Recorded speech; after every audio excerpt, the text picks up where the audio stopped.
Okay, we're going to call this meeting to order. This is the March 6, 2024 council meeting budget work session.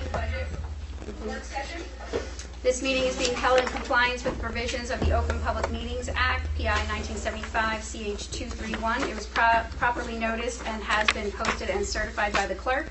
The fire exits are the door that's over here, and the fire exits are in the back. If you can join me, I'm sorry, roll call. Mr. Hoppercamp. Here. Ms. Johnson. Here. Ms. Roberts. Here. Ms. Rodriguez. Present. Ms. Smith. Here. Mr. Smith. Here. Mayor Galate. Here. And if you can join me in a flag salute. I pledge allegiance to the flag of the United States of America and to the republic for which it stands, one nation, under God, indivisible, with liberty and justice for all.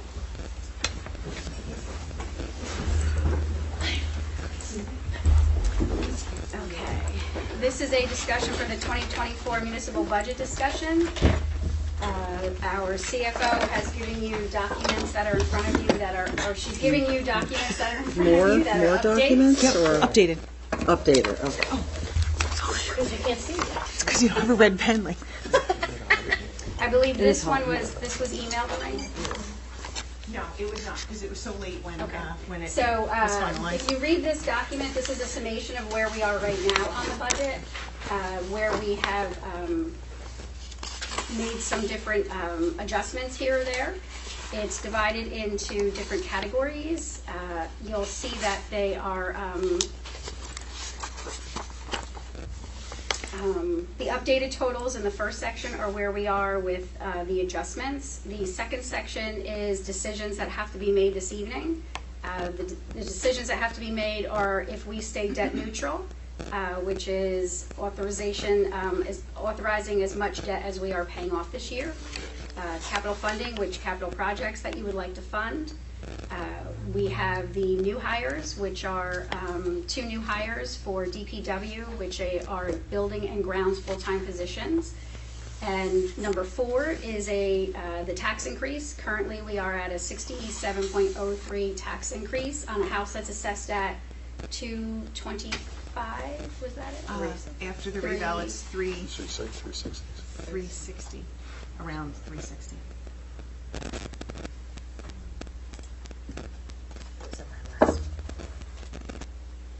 $381,900. 381.9. And what we'll end up doing is we'll end up cutting some things here more or less this evening, because if we don't, that number can actually go up. Just for future references, this meeting, we have to be able to make some decisions this evening, because we would have to introduce the budget for the 20th in order for it to be adopted on time for the state for our April 17th meeting. So we would need to come to a conclusion on what you would like to do this evening with all of the different departments, whether it be the salary and wages are really set, but yet the capital and the operating are where you have your movement to move things. Do you want to go through things, Lorraine? Or Sure. Everyone has tonight the memo and the capital budget. That's the loose, long legal length sheet. And then you have a new whole budget setup, a worksheet draft. So as the mayor mentioned, you have kind of five decisions or categories of decisions to make. So the past couple of years, we had been on a mission to pay down more debt than we authorized. This budget not only has the new hires in it, it has a lot of increased costs that we haven't seen in the past couple of years. So there's a lot going on in this budget, and if you don't stay debt neutral, then you would have the option to authorize less debt than we're paying off. We're paying off $525,000 on our note in this particular budget. You can always increase that to pay off more, but anything that you increase, there has to be an offsetting decrease somewhere to balance our budget. So the changes that are in the top portion that the mayor mentioned, 1 through 9, that brought us to an overall savings, I'll call it, of about $179,000, almost $180,000. So that amount of money, I would suggest that we put that towards our capital funding. We have an extreme amount of capital requests this year. It started at 4.9 million through all sorts of different conversations and alternative planning. We have been able to reduce that. When I say we, I mean the mayor and the administrator have been able to reduce that $3.4 million. So right now we have capital requests netted of 1.4 million, $1,446,000. In the budget draft as it stands right now, we have $561,000 pledged towards funding that capital. If you agree to put all of the savings, that $179,000 in savings towards capital, and if you also agree to be debt neutral this year and authorize $525,000 of debt, that means that we have what I'll call a budget gap of $179,000. And you have choices for what you can do with that $179,000. You can say that you want to increase taxes more by $179,000. If you do that, then our 1.7 cent increase is going to go up to 2.44 cents. That's Excuse me, Lorraine, you said 1.7? right now. Okay. Yep, right now we're at Oh, it's 1.7 cents. 7 cents, okay. Right, so But it was that's- down from 1.52? Is that, or up? Yeah, What we it was were going- 1.62. 1.52. It was 5.2. 1.52, so and we're now 1.07? That can't be right. 1.77, she said. We're at the 67. Do you know what I found? I found what I thought was a really good find this afternoon by actually calculating from what ASI gave us. They gave us that the percentage of 1.97. So I took our local rate, divided it by the 1.97 that ASI proposed to use, and that's how I came up with the 1.7. So there may be some rounding in there. If it's different than the cents from the last time, the actual amount hasn't changed. It just may be a different calculation getting us to that cents. I know that sounds pretty confusing, but with the revaluation, there's a lot of dynamic moving pieces. It's still the $67.03 that it was previously on the average home. So that's $5.59. That's what the budget draft has right now, but we have a gap. We have a $180,000 gap. So if you choose to increase taxes to make that, fill up that gap, then you're at 2.44 cents. If you wanted to strive for a zero increase, we would have to find $438,000 to cut from the budget. You could cut capital, you could cut operating, you could cut salaries, you could cut wherever you wanted, but $438,000 is a lot. Do you want to go back through each of the numbers to go over that? Or do you want to just start in capital funding? That would probably be I think capital is Good start. probably the easiest to start in, because that's where the largest requests Can I ask are. a question before we jump into Absolutely. this? Ask any So question you I know have. you said that the real estate sales from last year was like, we're not gonna have sales that large again. Those Right. are decent sized lots. If we didn't have those sales, what would have happened? Our fund balance would have decreased by $175,000. So we're at 6.4 now. If we didn't have that, we would be at That was the 5.8. saving- That was like the saving grace last year, right?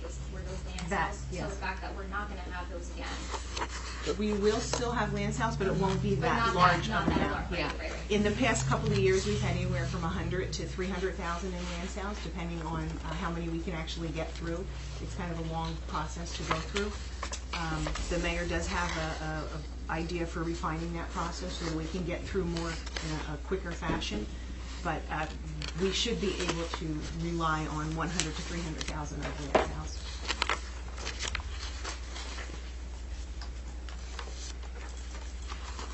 Anybody else have any other questions before we go into capital? So capital is the single sheet. In speaking with our fire chief this evening, we went through earlier today some reserves that we have of accounts that have been funded from prior years' budgets. And we found sufficient funding for the hose replacement. So the $20,000 that was requested under fire for hose replacement, we can remove that. We found an alternative funding source for that.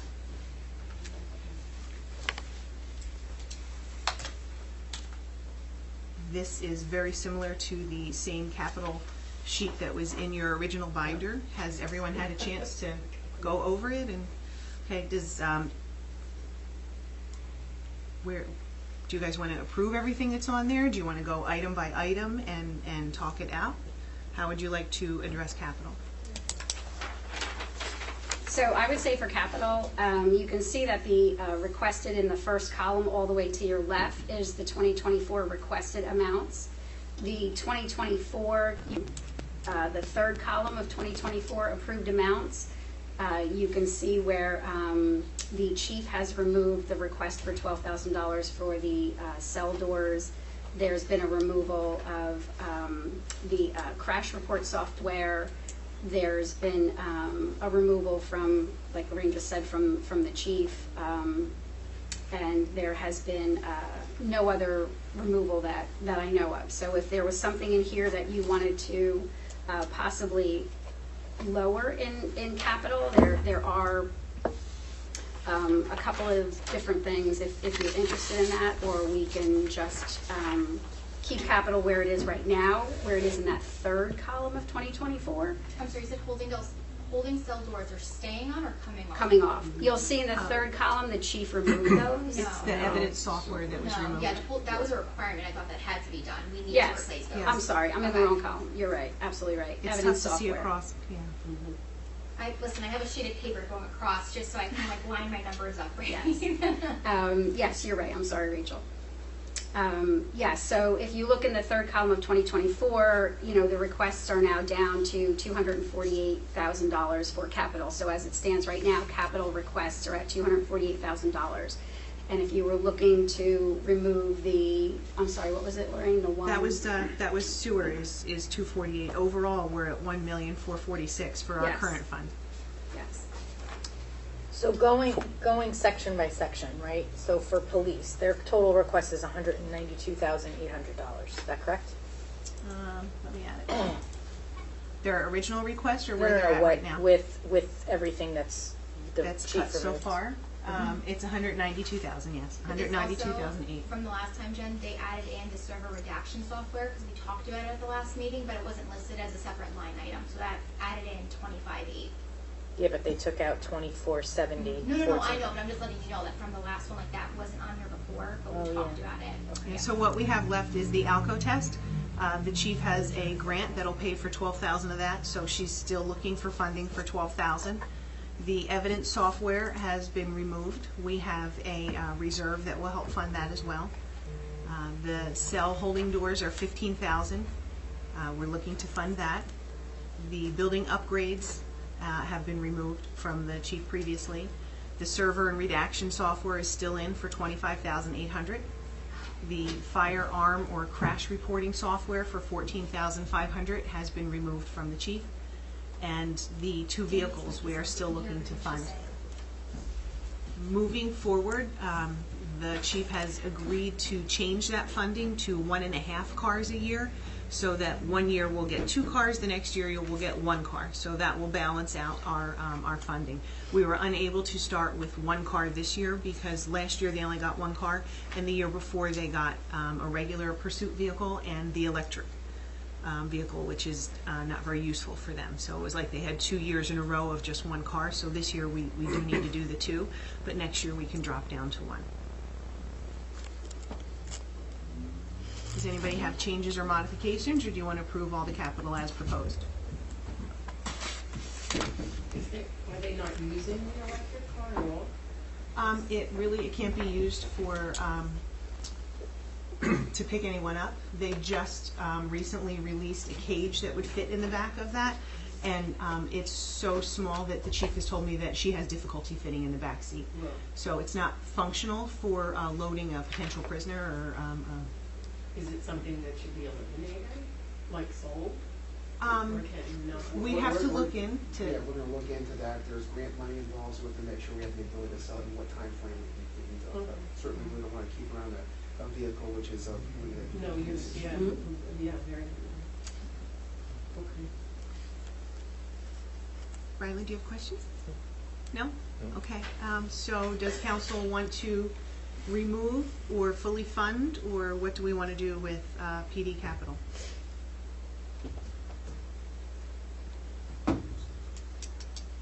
You can keep it as is and move on if you want to. Okay, If you want to, just for discussion purposes, you can keep it where it is and then just move on to fire, just Okay. to keep it going.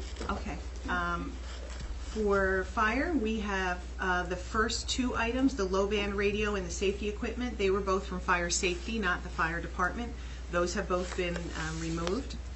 The hose replacement for $20,000, we have alternative funding for that, so that can now be removed. The radio repeater on Brooklyn Tower is looking for funding for $50,000. The building improvements for number 3 and number 4, in speaking with the chief this evening, he has now learned that we have $15,000 in funding in our buildings and grounds, so he was okay with reducing that to 20? He was okay to reduce that to 20, so we're still looking for 20,000 in funding for that. That's the building improvements. Correct. I just want to make sure. I'm sorry, did I say that No, wrong? no, no. Okay. It's me. The extrication equipment of $45,000, we're going to fund, well, it's proposed to be funded over 3 years, $15,000 each year. The gear down payment is out for a grant, but we do have, looking for funding, the down payment for that. The ladder truck was removed, and the chief approved today the removal of the additional funding for an additional future fire truck. In the next couple of years, on your right-hand side, for our capital planning from 25 through 2030, we do have $200,000 a year for a future fire truck, so that funding will remain in the future budgets. But I have a question about that. Okay. And I directed to the chief as well. I thought we already committed to a fire truck for about $750,000 worth. That this initial payment, we'd already put away some, and we're going to skip this year. We have committed to that fire truck, correct? we issued a purchase order in December for it. And that price was? I think it was $950 was $950. authorized. It went up to, okay, $950. We had a $47,000 down payment, and we have a $47,000. $47,000 Okay. payment. That was what was required. All right. And we do have maybe another $200,000 set aside for that truck already.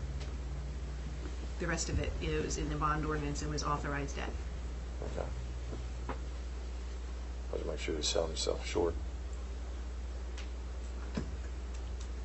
So that total is 97,500, right? You were good with math in your head. No, oh my gosh, I have a calculator already. Come on. Jen, you should have told her that. I'm so impressed. 97,500. Yes. My calculator can do that. You see that? All right. Okay. So does anyone have any comments on fire? Do we want to approve as is, or do we have any modifications you'd like to request at this time? Seeing none, we will move on to OEN. OEN had the request for radios for CERT. It has been proposed that we fund those over 2 years and put $13,000 in this year's budget. Is everybody on board with that? From my understanding, is there like a certain time frame where they have to be replaced every so often? Do you know when we purchased the last radios? They have no radios. Oh, okay. Thank you. So they all have to be replaced. Any questions, comments, modifications? Does everybody want to approve as is? Wade, how many CERT people are on current? Roughly, I think it's 20, between 20 and 26. Have been having meetings? Yes. Good to know. Okay. Okay, so we'll leave that open for now. For Public Works, we have a roll-off truck, which is going to be discussed in great detail probably after Budget adoption, we have allocated a down payment for the roll-off truck. Our superintendent prepared a fabulous presentation where it could actually become a revenue stream. But that's a pretty big discussion and a pretty big opportunity to potentially take advantage of, and it was talked about during our smaller budget sessions that it would be good to save that for consideration after the budget is passed. So the only thing that has been proposed as an approval at this point is the down payment for that roll-off truck. So out of Public Works, the requirements, the things we can't touch was the fuel system compliance upgrades, the wall repair, and vehicle lift, right? Those were the 3 must-haves. We can't, okay, thank you. How long would the down payment be good for on that? It'll sit there until we cancel it, so it can stay there for perpetuity. They're not committed to buying the truck yet. But we would get that back eventually.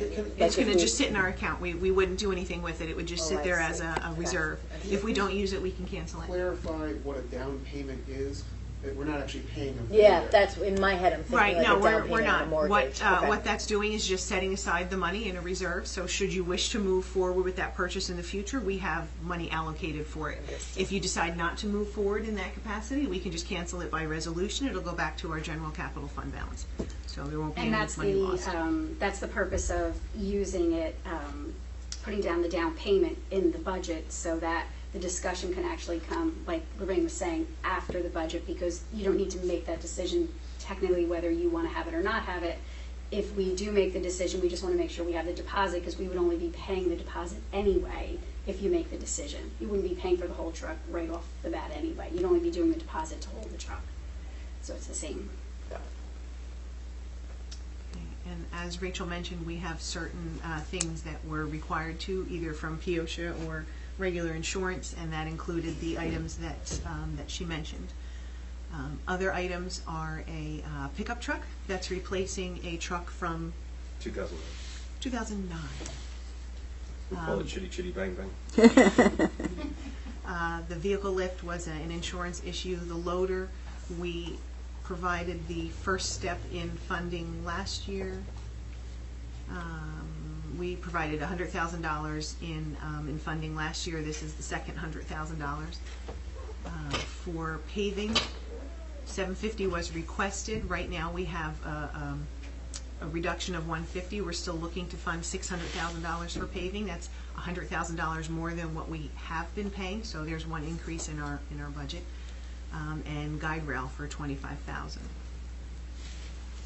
Our superintendent happens to be here this evening, so if anybody has any questions that they would like answered by the true professional that can answer them, he's here. Anyone have any questions on it? Guide rail? Yeah,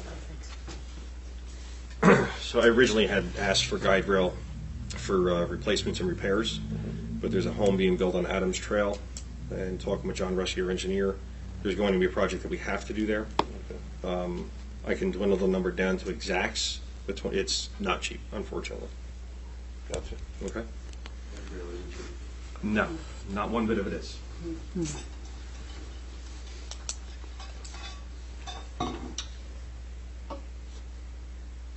The pickup truck. That's a new pickup truck? Yeah. You ever see what Walt Schmidt drives around in? It's Chitty Chitty Bang Bang. Yes, that would be a new pickup, and that one would go out to auction, and another truck would move through the fleet. Right. And how old is that? That truck is 2009. 2009. That was actually our old superintendent's truck in 2009. Is there ever been any move to buy a newer used vehicle? That's actually how we got our jet truck. We can look into it. I'd have to talk to Sean Canning as far as the purchasing goes, because it gets tricky like that. But it's definitely something I can look into. Because, no offense No, to no. the trucks, but I personally would rather take $150,000 and put it back into paving, if that was an option. That's just me. 150, you said 150? Yeah, because between the truck and the loader, or even if you put 50,000 toward the loader, because we're paying toward the loader. So if you lowered that to 50 and you took that extra 100 and you put it toward paving, you'd be at 700 for paving. rather than 600. It just, and you're only saving like 50 grand on that with those two, but it was just, Is anybody interested in Something that It was, modification? It was just that he was promised that, that's all.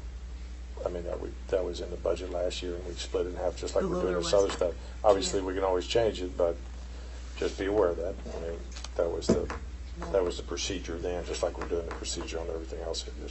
Just want to point that out. well, On the loader. on the loader. On the loader. Pat, can you tell us about the loader? Yeah, I would be okay with a $50,000 reduction, just to put that out there. That would be okay with that. We have put a significant amount of work into the loader that we're looking to replace, which will extend us probably another year or two. So if you wanted to reduce that to 50, that's okay, as long as we just keep putting something aside for it. Yeah. Oh, yeah, no. I don't want to understand. have a big expense at the end that we need to catch up on. Right. So, but if you wanted to reduce it to 50, that does make sense, yeah. Is everybody on board reducing the loader to 50 and then bringing paving up to 650? But don't we want to try to work the number down? Yeah. I mean, we're just, that's a wash. You're just moving it, right? It's a Yeah. wash, but That's- at least you've got 50,000 more towards paving. It's kind of the way. And if it's already in motion, why is it on the capital request list? Like, if it's already happening, why does he have to re-request it? Because you guys have to approve the allocation of funding for it. So that wasn't done. You have to do it. We put We have to do it every year. $100,000 in. Annually? Okay. Yeah, yeah. So it's a $200,000 piece of equipment. We put 100 in last year, but we still need the balance of it before we can move forward. So each year you have the current year of the capital plan that you would have to approve. How much paving would you get for 50,000? Well, I ran some numbers today going off 600,000, which was mentioned in the last meeting. I can get pretty far with 600,000. The extra 50 would help us because we do have to catch up on the line striping, crosswalks, stop bars, all that has to be redone. We do our crosswalks and stop bars with the thermal. It lasts about 5 years. Your normal line striping is latex. It lasts about 2 years. So you pay a little bit more now, but you get a lot more life out of it. But our yellows and whites do need to be redone as well. So that 50 would cover about 3/4 of that. So I'm good with that. Okay, so reducing the loader by 50 and adding 50 into paving, or holding off on that until we get through everything? Maybe we hold off until we get through everything.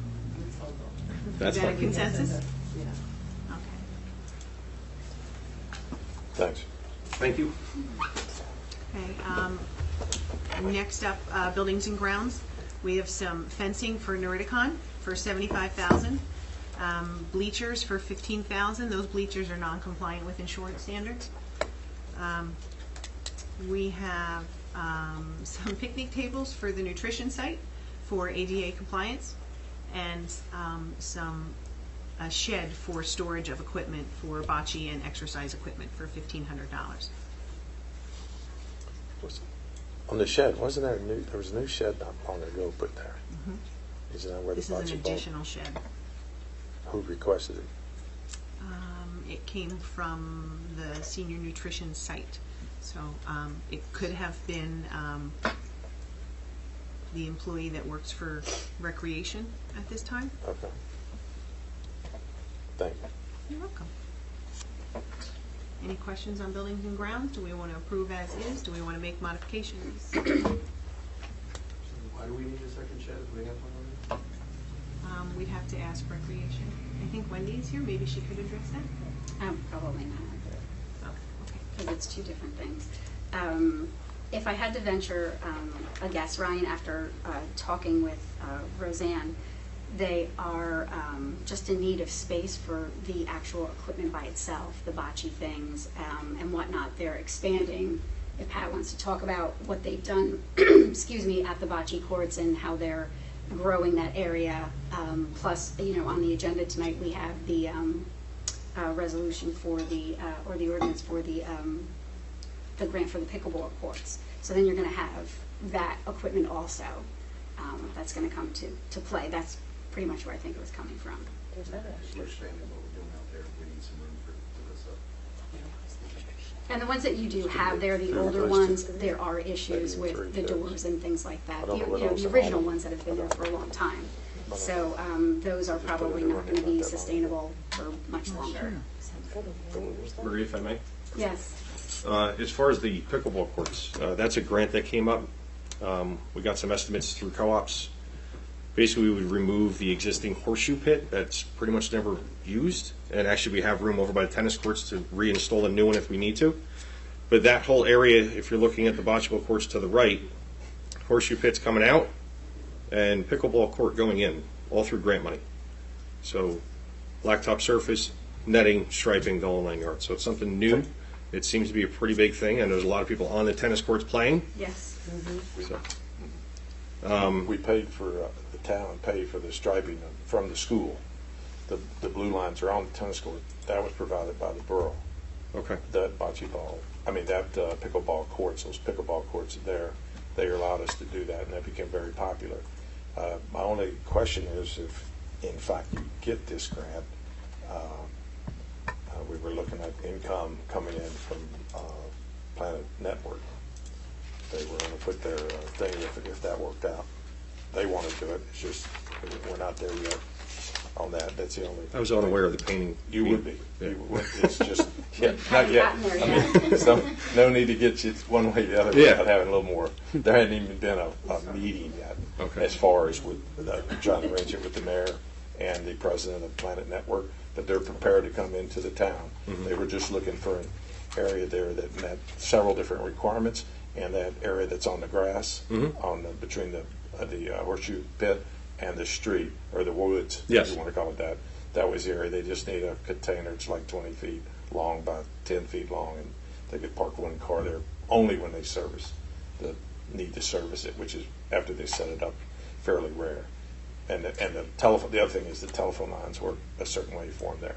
We might have a For different spot redundancy. in the I was same going to say, Pat parking might lot. have a different You might. spot It for might. it. I mean, that's Yeah, not. definitely. But that's fine. I mean, also that's all geared upon receiving a grant. Okay. So Yeah, I was looking to bring something new. yeah, You know, Yes. it's no, everybody's looking for something new. Sure. Pickleball for. no. I mean, I've played it. It's like ping pong with a really big paddle and a really big court. Yeah, it is. It's pretty fun. It's hysterical to play with a 7-year-old, I'll say that. But it definitely seemed to take off. So when we had this grant pop up, I got numbers overnight to just try and see if we can improve something. Absolutely, it's very popular. Very popular. So just sidebar, Bradley, maybe when we meet, we'll meet Right. with Pat. Sure, glad to. Sure. Okay. Yeah. Okay, glad we settled that. So just those changes that we just mentioned now, they bring our capital to $1,344,800. We have that $561,940 funded in our current draft budget. Would you all be willing to agree to put that savings from those items on the memo of $179,000? Would you all be in agreement to put that towards funding capital? I'm sorry, I blacked out. What? The savings from the memo, from those 9 items, making those modifications to the budget, we saved $179,000. Would you all be willing to put that $179,000 towards capital projects? And would that reduce the tax? Would it reduce the tax? No, it would fund our capital projects. Does anybody want to go first? Just a consensus, raise a hand, shout out, yay. Anything? Well, we still have to go, I'm sorry, we still have to go through the rest, right? Or did I miss the next? That was water and sewer. We just did buildings and grounds. So there's a holistic approach that we have when we look at our budget. There's a lot of moving pieces and there's a lot of decisions that impact future decisions. So I'll just give you a general option analysis. For that capital amount that we have to fund, we have $561,000 in our budget. So that means we have to find another $782,000. We saved $179,000 by making modifications on those 9 items that were listed on the memo. So that means we have to find, now we're down to $602,000.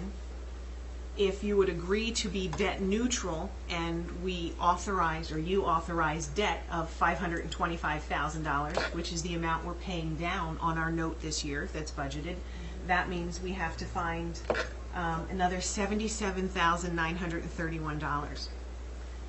I just happened to get some really great news yesterday, that our state aid was increased by $11,367.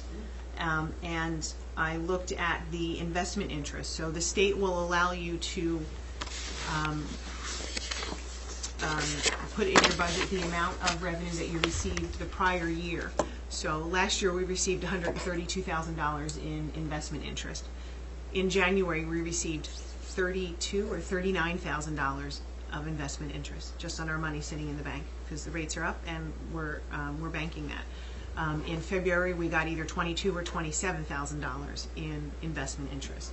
So I would like to go up. We were at 125 in the draft budget that you have before you this evening. I'd like to go up to either 130 or 132, because we already have over $50,000 in investment interest in the first 2 months of the year. So that's a very safe thing. So that would give us another $5,000 of revenue, and that would bring down the amount that we have to find to $61,564. That figure would still leave us with a $67.03 per average household local tax increase, and that would provide funding for all of the other items that are in capital that we didn't specifically say to remove. To make up that 61,000, I have some other cuts that I could give you as options. We have a defined contribution retirement plan. So most of our employees, if they're police, they're in the police and fire retirement system. If they are non-police full-time, they're in normally PERS. An administrator is not allowed to be in PERS. They have to be in the defined contribution. I almost said it the way that it shouldn't be said. They have to be in the defined contribution retirement plan, DCRP. Because we're going to save anywhere from 2 to 6 months without having an administrator, we don't have to pay that in. So we could take $2,000 off of that $12,000 appropriation, save another $2,000. We could also, our animal salaries and wages is in the budget at $106,000. I'm only taking about $5,000 from the trust, the animal trust, which is where all of our licensing revenue goes into, all of our interlocal fees go into that, so all of our revenue goes into this trust. We have $93,000 in this trust. We could take another $20,000 and put that towards our ACO and pound workers and per diem ACO workers and pay part of that. So that would give us another $20,000, another $22,000, so we would need a lot less. Can't do that math in my head, right, Jen? So now, if you guys would agree to those changes, we would only need to find $39,564. We have an appropriation in our budget for LoSAP for $125,000. Traditionally, we've had $100,000 in there. The volunteer fire and ambulance workers are always looking for a little bit more. Last year it was increased, the per person 100% contribution. Don't know off the top of my head what it was. Wade might, but I don't. Bernie, anyone? 1915. Yeah. Good job. Thank you for your contribution, gentlemen. If you chose to increase that again, you could probably increase that for the applicants that we have that qualify for a contribution. I feel like I'm only talking over here, I'm sorry. For a contribution for this year, and we could comfortably reduce that from 125 to 100. Last year, even with that, 2 years ago, even with that increase, we paid out, I think, $89,000. So we have a decent amount of room for there. Volunteers, unfortunately, are dwindling, so you could vote by resolution to increase that allotment per person and still be under that $100,000 gap. So I would propose that we could remove $25,000 from the LoSAP category. And what would that bring us to? That would bring us to, Jennifer, $14,564. Wait, please educate me because I don't know. So you had no radios for CERT. You now need radios. So for CERT, is there ever a situation where they are by themselves and need radios, or are they always with another first responding unit that has radio equipment with them? The way it works now is we would give up our radios to them, some of our radios to them. Okay. We're basically, we want everybody on the same radio system. So getting them radios just puts, it's less that we have to give from fire, because right now all the radios are in fire. So we would have to give up our guys' radios to CERT to facilitate communication. Okay. And we're just trying to eliminate that, where we're already taking radios that are already needed and spreading them out more. Right. So of the 20 to 26, how many are active members? All of them. All of them. Impressive. And that last bit of funding, that $14,000 that we have left, besides fund balance, which I know everybody really loves to hear me wax on about, we have general capital fund balance as well. And that is created when we have a capital project that's completed and it has funding left over. We cancel that by resolution. The project's done. Say we bought radios and we have $767 left. I would prepare a resolution to go before the governing body to cancel that. That money goes then from that improvement authorization, which we no longer need it on, and it goes back to general capital fund balance. That just sits there and accumulates and accumulates. Sometimes it's a lot of money. Sometimes we had a $70,000 project. No, we're not going to do it. We're going to cancel it and send it back. That's a big lump. But normally it's $767 or $2,132. It's normally small amounts. So that money has accumulated in our general capital fund balance to the tune of $225,000. So we can use that as a funding source to fund general capital projects. So we could use that $13,000 that we have left and take it from there, or you could take more from there. It would be really nice, since it takes a long time to generate that general capital fund balance, if we could plan on maybe spreading that out. I just sound like I was from Canada. We could spread that out over 3 years. So, I mean, comfortably, we could say take $75,000 from there, or if you wanted to spread it out over 4 years, we could take even less, maybe $50,000. So you have that option that we could take that $50,000. We only needed 14,000. So you could use that excess money and either reduce taxes or put more into capital. If you put it towards reducing taxes, where would that take the $67 number? Do you know that? How much would we want to put in? Would we want to take, say, 70,000 or 50,000, or how much would we want to take? How many years do we What want are to you spread it? comfortable with? If we spread it over 4 years, that would be 56,000. I would use So- something you're comfortable with. Okay, that would leave us with a reduction, netting out all the capital stuff, and it wouldn't be a direct equation, so if the auditor listens, I don't want to make him crazy, but that would be a reduction in our levy of $70,814, and that would take our increase to $70,814. That would take our increase down to $56.21 per average household. $56.21. Yep. Doreen, while you're on that subject, the county, I understand, came in at 85, roughly, 0.85. I didn't You- hear that. Yeah, I think that's kind of where it's at. You have a good, that's What's their. that? 0.85. Yeah. How does everybody know this? And the school, I have not heard anything. The school does not communicate those things to me. well, if you look at it in terms of either 2 cents or 4, is what I think they still have I don't think they have Balance? a cap. I They don't don't think they have- have a cap bank anymore now. I think the max they can do is 2. 2, so 2. I'm just, when you think about it, I just want to say this out to everybody, that when you add this all up at the 1 point, whatever, 5 to 1.7, whatever number you want to use for the town, the 0.85, you're at 2.37, let's say. Then you add in two more. Now you're at, Now you would be at 4.37. I just concerned, you've got everybody getting a card yesterday, they showing their new price on their property. And, you know, they, on one hand, they sit there and think, wow, my house went up, that's great if I decide to sell it. On the other hand, they're used to getting different tax bills when the average house was 211, let's say 211,000. And some of us, I think, in this town know how some people have to live in terms of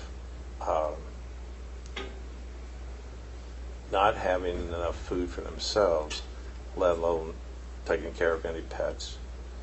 Whether they afford heat or not heat, obviously we're start to move out towards May.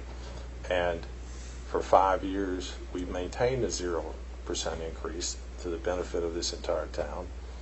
And I'm not saying we have to be there. We've managed it in a various inflation rate times. You know, it's whatever you want to call it now, pick a number, 6, 7, 8, whatever it is. It's been 4 different times and less in the past. But I personally have true concern for everybody out there that, I mean, when they, as most of us here know, I've had people tell me when they got a $15, $25 break on their sewer bill, it was like very helpful. And I think some people lose sight when we're looking at millions of dollars on this budget. How can we do the best we can for the money we do? And I just, if you start raising the tax now, which is a possibility, you're going to keep doing that because as the surplus budget goes down, you're going to have to keep trimming a little bit, or you got to keep raising the taxes even more.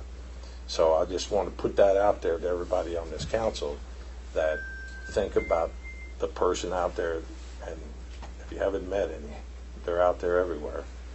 And particularly as you get towards some of the seniors and stuff, they have great difficulty making ends meet. So just throwing that out as a little overlay to all of this. So these numbers that you have, right, for the county, it's 0.85%. Okay. This is 1 cents. They call it cents in the Oh, it's 0.85 cents? Yeah. Okay, I just wanted to, I didn't. 1.52. Okay. That's what we're talking here, right? 1.52. But this is percent. This is 2%. And this would be 2%. Okay. Of the school. Of the school budget. But we their don't We school don't know budget- what the 2%. cents Their is. school budget's like, I don't know, last time 38 It's million. $25 million, I think it is. What? That's not their total budget. I think it is.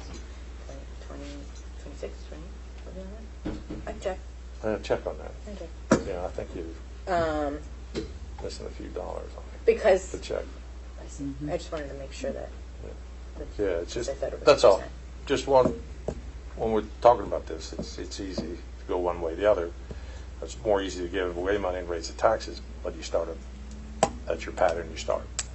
And maybe you have to this year, maybe we can cut it down a little bit, but I'm just throwing that out there. I want everybody else to. So their part. thank you, Bradley, with the suggestions that you've given to us to get us down even further, Lorraine, the LoSAP, the animal salary and wages coming out of the animal trust, the DCRP, cutting the CERT radios in half, everything that you've gotten us down to get to this 5621 of an increase on a house that's 381.9. If we wanted to do a 0% increase, what's that number to reduce the budget even more?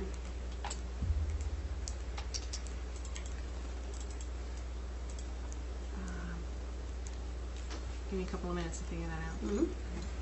You're on the spot. She's good. She can We have know. it. She can It's have it. less than 400,000. Well, that was my, Yeah, that was, yeah. Less than 400,000.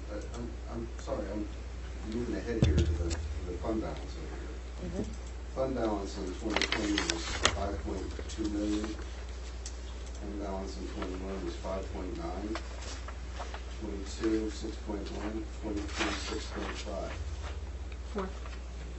4 6.45 something. I was rounding up, but still, we're looking at 6.5 million, and 4 years ago, we were at 5 million. We're $1.5 million in our fund balance. We can't afford to lose 400,000 out of that fund balance to make this a zero? I was originally going to propose that, but the auditor was very strongly against that. He thinks that the 2.5 that I have in our budget already is a lot. And it is a lot. Last year we used 2.4, the year before 1.9. For the last, since I want to say 2015 on, we've been using anywhere from 1.4, 1.5 to 1.9. So 2.5 is a lot. Our goal had been to get our fund balance between 5.25 and $5.75 million. So we have conceivably $800,000 extra in our fund balance. You don't want to burn that down right away. One of the things that we do is every year we've tightened up our budget. We've cut our operating expenses, we've maxed out our revenues. That makes our budget much tighter. That means that normally we'll regenerate less fund balance. As Rachel pointed out, if we didn't have those larger land sales last year, we would have gone down $175,000. So instead of being at 6.4, we would have been at 6.275. there you go, 6.275. You get the gold star for that one. Instead of 400,000, we're up to 200,000, and turn that 56 into 25. Because there's nothing to regenerate the fund balance. is Yeah, the so issue. where if we say we have $100,000 or $200,000 in land sales this year, that'd be still a really good year. We're still going to draw down on our fund balance by maybe $300,000 or $400,000.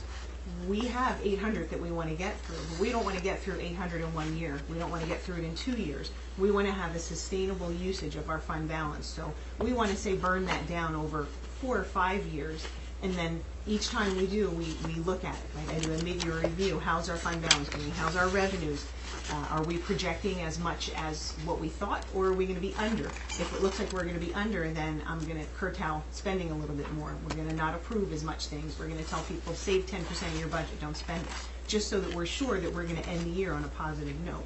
So the tighter that we get, the less ability we have to react during the year to a reduction in our revenues or an increase in our appropriations.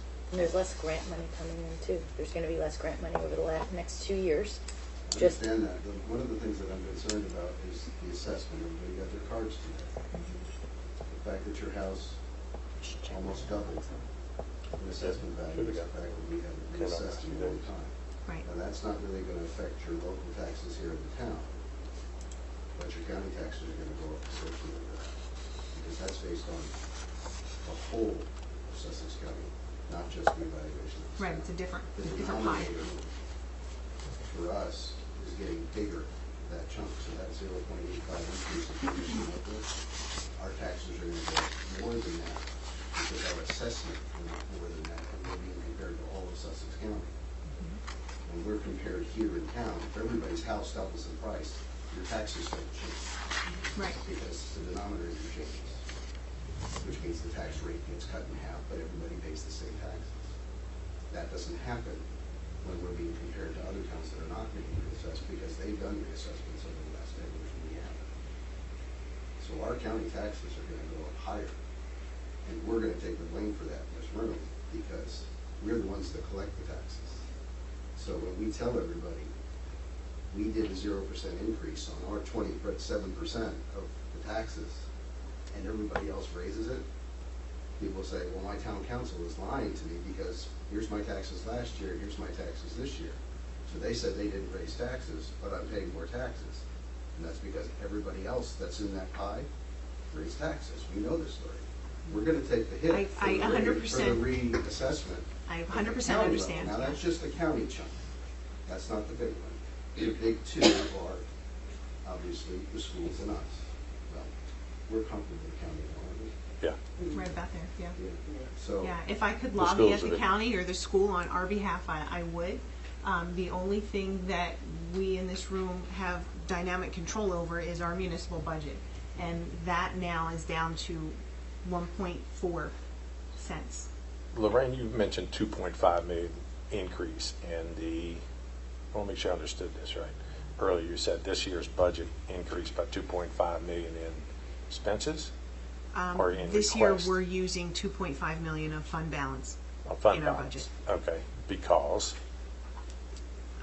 Because we have the extra money, because we have 2 new hires in here that hadn't been budgeted before. We have increases in salaries and wages for police, for DPW, for pretty much everybody that works here Right, has sure. an increase. There are increases in our capital. We have $400,000 more in capital requests than we have. Normally, we would have $1.2 million in capital requests. This year, we did whittle it down a little bit, but we started after the very large items were removed at $1.6 million. That's $400,000 more than what we normally get in requests. Did everybody see Mr. McCarthy's email that came over after I was the just last gonna mention budget? that. I was just gonna After the mention I last that. should, Yeah. when I looked at Work Pat, he's session. like, probably like, is he and aware of that? Yeah, Is Pat aware of the email? that I'm not sure. Who is Mr. McCarthy? It was an email. A resident had watched the last budget work session, gave a recommendation. I just wanted to see if everybody read that, we could discuss that, but really quick, if it being almost 7:30, do we have to cut the budget work session to jump over? No, we do not. Just, okay. Do you wanna, you're gonna go over the email? I'll pull it up. Does anybody have any thoughts around what he had sent over? I could summarize it for you Thank if you you. want. Real simple, Pat. With the gentleman that wrote this, and we already threw out his name, I wouldn't have done that. But that's okay. He'll call you possibly. The proposal was that once we hired 2 new people, and in regards to what we're paying them, and I think in that offer was like $19 an hour, which on the surface is not that heavy, but when you add the other factors in, all of a sudden, with all the benefits that go along with that, insurance, Social Security, the whole bit, you make it for 2 people, correct me if I'm wrong, about $170,000. I came in at like I got 140. 140. 140, okay, maybe I had that part, it was 70 and 70, 140, Yes, my yes. mistake. So then his proposal was, could we look at, and that, once you got them, basically. If they work out, that's great. If one goes south or has a problem, you got to deal with it for a period of time. That's on your shoulders, as you know. So his proposal was, why not at least for a period of time? I don't know if you mentioned period of time, but go with contracting out the requirements we need. In other words, we contract out whatever a major requirement would be it fixing up. You mentioned this courtroom. You want to do something in the courtroom. You want to do something in a park. You want to do something around the buildings. You want to do anything. Contracted out for a year, funded for a sum fund, maybe cut in half, 70,000, 75,000, save 75,000 on the other, and try it for a year and see if it works out. If it doesn't work out, you can always come back to the board and rehire next year.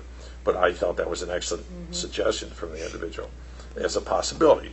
Obviously, you're the one or someone under your department would have to be the one calling and setting up the contracts to do that. Pat, and I don't know if that would fill your need or not, but my personal experience is when you hire more and more people, you get a little more and more headaches. So that's just It's also like 2% contracted increase every, it's Right. more money over time. you're going to spend money, Perpetual. but at the same time, if you decide we've got everything up and running pretty decent on certain levels, wherever you feel you want to improve, then you don't have to keep paying the 148 every year. That's 2%. I just throw that out there based on his suggestion. When you hire outside contractors, you don't have then all of the benefits and the social security Correct. and all, it's like a 1099 kind of situation. Their problem, it's not yours. Exactly.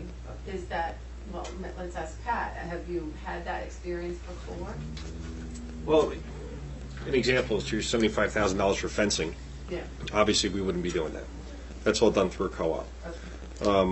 It's something we can definitely talk a little more in detail about if we're talking about hiring a contractor to come in and do some painting, things like that. We do have our electrician that we use all the time. He's actually repairing something at the Nordicon Fieldhouse. Minor things that we can repair, we've been doing that already. But if it's a bigger project that would take, a week of our time away, yeah, it's the general maintenance stuff is more like running the Ventrac machine for the infields. I thought about reaching out to a couple of our contractors, see if they're willing to donate some time to help with we buy the material for the infields, and they come in and they level, slope them and put them to the right grade. Those are thoughts that I've already had, because even if these two individuals were approved, we're going to be way beyond the start of the season Sure. to get these projects done. But it's definitely something we can talk in more detail about. Is that fair? Very, And then, Lorraine, my other question is, outside of the capital request, operationally, per department, how do you get to the 2024 draft numbers? If you go department to department, is there any money that you could shave off of any of those operating costs outside of salaries?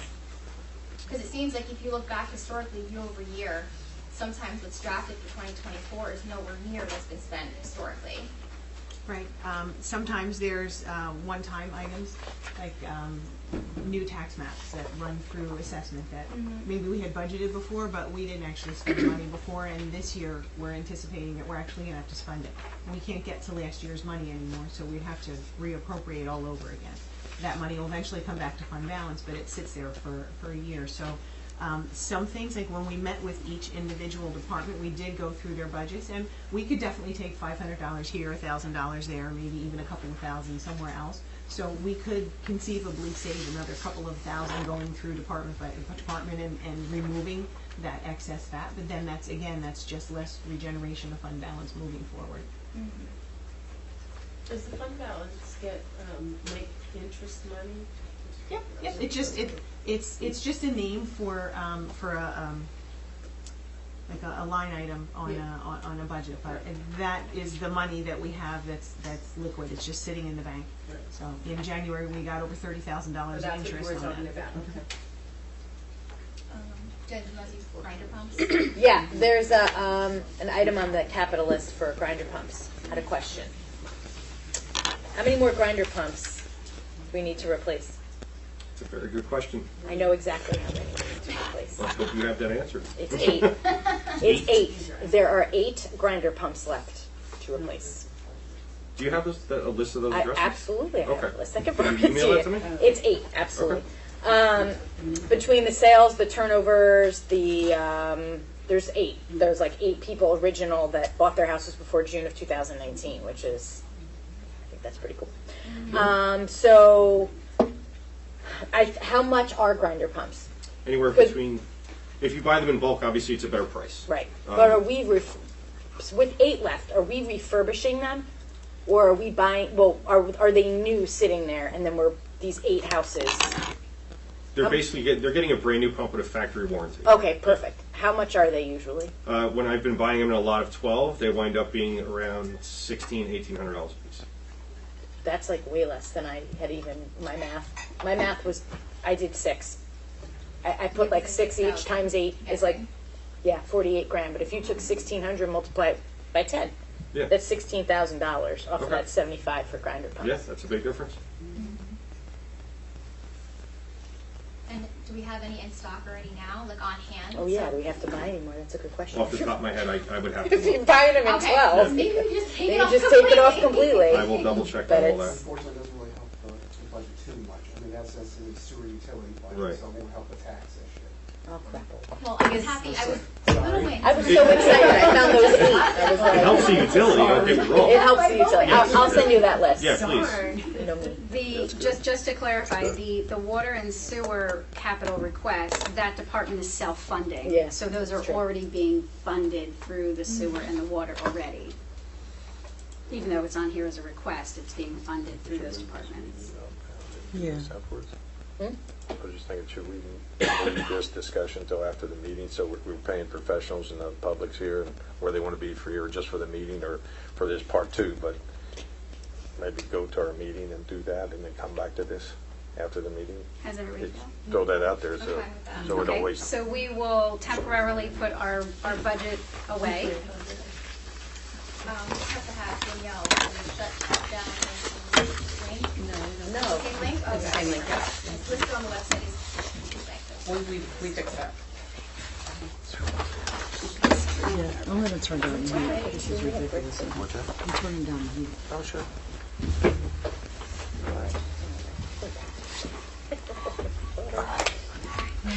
You got it.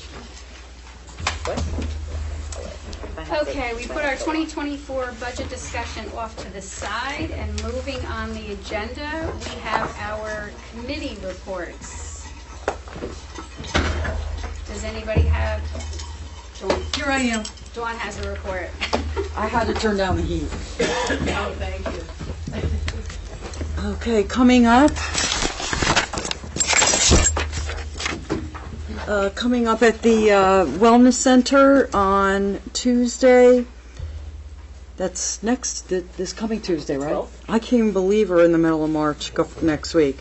Next Tuesday, the 12th, we have the return of our All Cancer Support Group. So she will be there with her group, and anyone that wants to join that needs that extra boost. If you're going through something so terrible as cancer, please feel free to come to the community center at 7 p.m. on Tuesday. Dana has returned. On Wednesday, March 13th, we have our Valor Clinic. So that's the support group for first responders, police, fire, ambulance, and veterans at 6:30 to 8:30 at the Wellness Center. And on Thursday, March 14th, we have the Center for Prevention coming to the community center from 3 p.m. to 7 p.m. So anyone that needs support or help with any kind of substance abuse, she is there to give free resources. The last time she was there, she actually had some walk-ins that wanted the Narcan training, and they were very satisfied with that. So she can do a lot, Johnny on the spot type of thing, whether it's a training or resources, support, and get people to the right places. On Wednesday, March 20th, we will have the Journey Bus in the parking lot at the community center. That is from 10 a.m. to 2 p.m. The Journey Bus was there today. They were very, very busy, so it's good that we have this bridge to the county for anyone that needs additional resources that come from Sussex County itself. So that's all there. The clothing drive is closing up at the end of March, but the coat drive.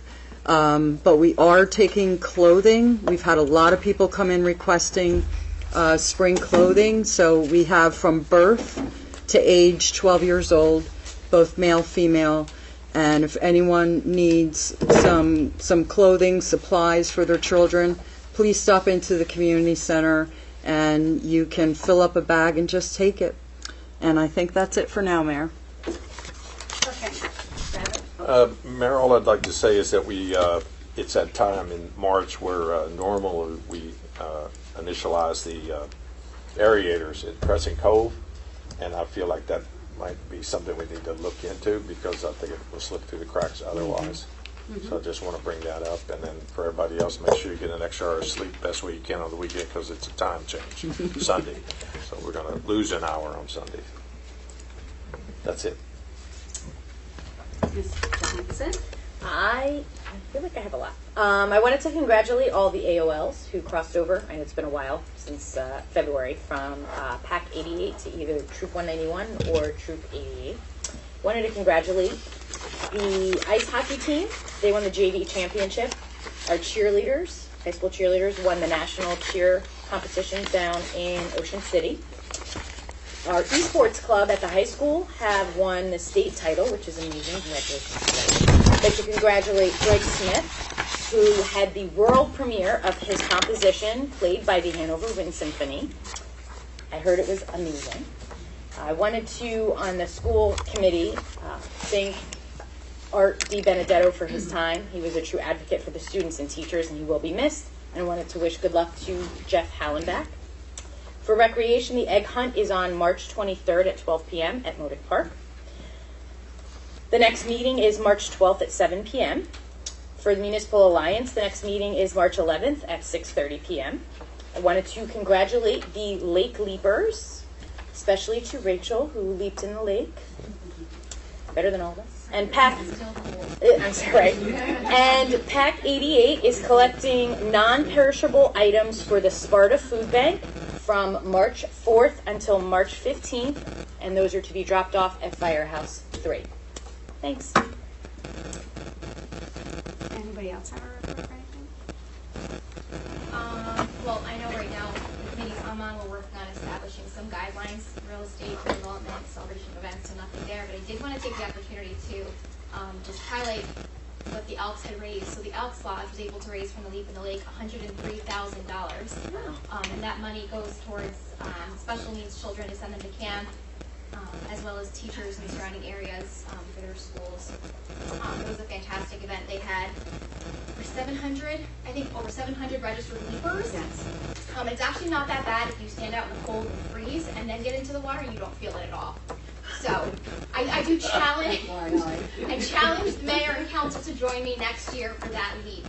And then the last thing, on April 21st is actually the Hopakon Women's Club. It's an amazing group of women.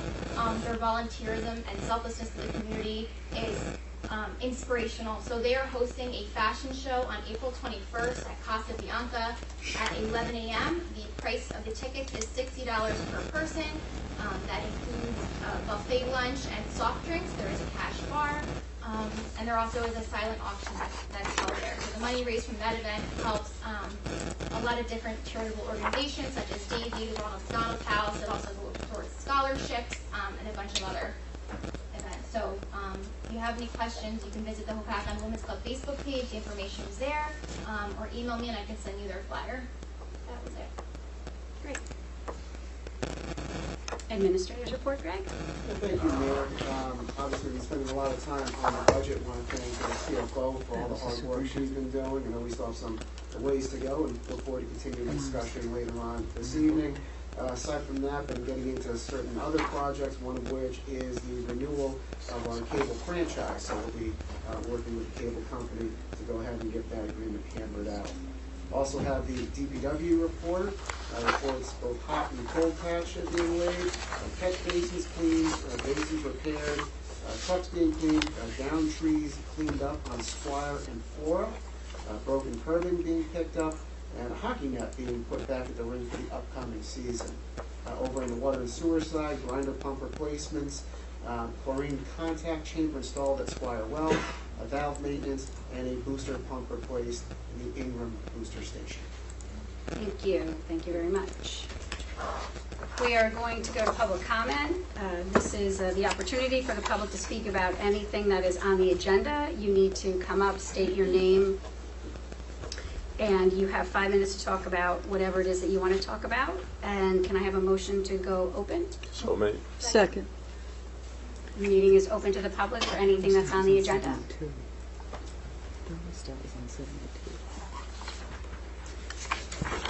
Hi, Dan. Come on. You know you're coming. Why not?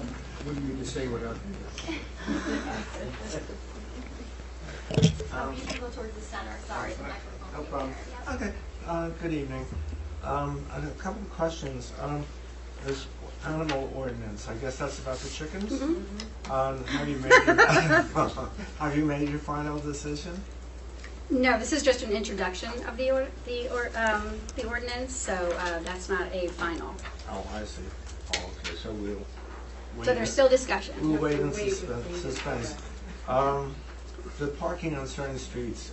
Could you name the streets that are? It is Skytop Lodge. There was some parking changes on the road. I believe it was last year, Brad, Skytop, and there was a section of it that the residents in the area felt should have originally been included, and after doing our due diligence, it should have been included in the same. So it's in the Northwood section, which, as we all know, is out in Neverman's Land in the Northwood area. Is that where the baseball? I mentioned that at all. I see all the Northwood people in the audience, and I'm like, It's like all of Northwood is Where right is there. the Skytop? Skytop, do you want to explain it the best, Rachel? Off Lakeside Ave. Off where? Lakeside Oh, Lakeside. Avenue. Oh, okay. Stick right up there. Also, I was surprised when I came in this evening. I guess I'm the only one that didn't know that there was a meeting at 6:30 rather than 7:30. It was the budget meeting. It was a Yeah. budget workshop meeting for the council. So the meeting is open to the public, but the public does not comment while the council is doing their work session. Right. So I know that it was on the sign, and I know that it was advertised, so I'm sorry that you missed it. Okay, thanks. But we're not finished, so you're welcome to stay at the end of the meeting to hear the rest of it. Thank you. Just wondering, in the future, if there are meetings, because we had this problem last year, if there are early meetings or meetings on different days, is there any way that you could let the public know about it, either on the phones or besides the sign? Because not Oh, you everyone mean reads through those like the signs. Nixle? Yeah. You know, so we know that it's coming, because we drive by that sign, and oftentimes we don't read it, or or it changes, and you know, you don't see it. I think that's. Let's see, I think I had one more thing. And remember, there's 2 public comment sections tonight, so if you can't remember now, you can always come Okay. back for the second one. You know, this is mine, oh, thank you. Oh, thank you. The other thing, and then I won't speak at the next meeting. That's okay. All right, as far as housekeeping, which was mentioned last time, this is minor, but I noticed the wall over there is all messed up. Is it possible Public Works could, stain it, and so it looks nice again? And I was also wondering, the mayor of Byram went at the installation of the new officers. Have we approached him as far as finding out the good deals that we could get, or professionals or whatever that they have there, and ask for his input so we could, benefit from his experience? Absolutely. And the last thing is in the DPW building, when I go to take my cat to get the shots, I notice the ceiling is open. I think that needs to be repaired. We had a water leak in the roof. Fine? We had a leak in the roof. Yeah, but that's been there like for a couple of years now. Is it going to get fixed? Oh, the roof is fixed. The ceiling? Well, it's not really a public building, so the insulation is fixed and the roof is fixed. I see. Okay, thank you. That's it. Thank you. Thank you, Dave. Anyone else? Not seeing any, motion to bring it back? I'll make it. Second. Second, all in favor? Aye. Aye. What I would like to do, if it's okay with council, under new business, we have A is discussion with John Rushke, our municipal engineer, regarding stormwater and tree ordinances. I would like to just move him up to right now, so that he doesn't have to sit here, and as Bradley said, we don't have to pay him to stay here longer than he needs to. Okay. Don't got the money. I appreciate that. So, good evening, everyone. Good evening. I just wanted to, I won't go into the background, but the council may know that stormwater is actually regulated by the state. So we actually have a permit to maintain our catch basins and operate our catch basins. And then it comes with, the DEP issues a standard permit that every municipality in the state has to comply with. They used to have 2 different tiers, a tier A, a tier B. They actually did away with the tier Bs, which were for smaller municipalities, so everyone's under the same permit now. So periodically, in DEP fashion, they do periodically change the rules, and we have to amend certain ordinances at times, even amend other operations. It greatly affects the DPW, regarding street sweepings and how they maintain their activities. But the 3 items that I just wanted to bring to the committee's council's attention is 3 ordinances that are required, that are newly required. And I know the first one is on the agenda to be adopted. That's regarding the private salt sheds. And that's something that I spoke to Joe Donovan about, and off the top of his head, he didn't really know of anyone that actually does that in town. So, because we don't really have any large parking lots and of that fashion. It's very common for a very large office complex to have a small storage shed, but we don't really have that. It may affect 1 or 2 people, but it really isn't going to really impact the borough at all. The other ordinance is the stormwater control ordinance, and that ordinance is recently being changed because the DEP came back out with new stormwater requirements that's outlined in their best management practice manual. And it really addresses more of green infrastructure, and it's more of a technical nature of what you have to comply with. But again, this ordinance, it regulates development when the disturbance is more than an acre and you add more than a quarter of acre of impervious. So it's an ordinance that really hasn't come into affect a lot of properties in town. Just off the top of my head, I think Quick Check was regulated, a project with Hudson Farm was regulated, and it really doesn't affect the majority of the residents in town. It's just larger pieces of properties. And the third ordinance is really the one I just wanted to get feedback from the council on, because this depends on what town I'm in. It gets to be a very controversial ordinance regarding trees and the protection of trees and removal of trees. We actually do have an ordinance on the books for trees, for removal of trees. It does regulate, it's written in a way to regulate more of tree harvesting, or tree farming, forestry. It really isn't targeted towards single-family homes, but it also doesn't exempt single-family homes. And since I've been here almost 25 years, there's never been a permit or taken out by a resident to actually remove a tree from their property. It's just something that, you know, even before my time, it's an older ordinance, and we had never regulated residential properties. But the DEP in their fashion now has developed a model ordinance that they want municipalities to pass to regulate tree removal. The ordinance, I believe everyone got a copy of that ordinance, and it does, you know, my recommendation would be, is that it does give the option of permitting as an option. You don't have to permit. And to me, it's a burden to residents to have to pay an application fee. It's an administrative nightmare to try to regulate every single tree. So I think it's something that we should just take out of the ordinance, because it is optional. And then they also have the tree replacement requirements, and if you look at the model ordinance, it's quite extensive regarding, you know, you remove a 36-inch tree, the replacement requirement is like 5 trees or whatever it is. It's just insane.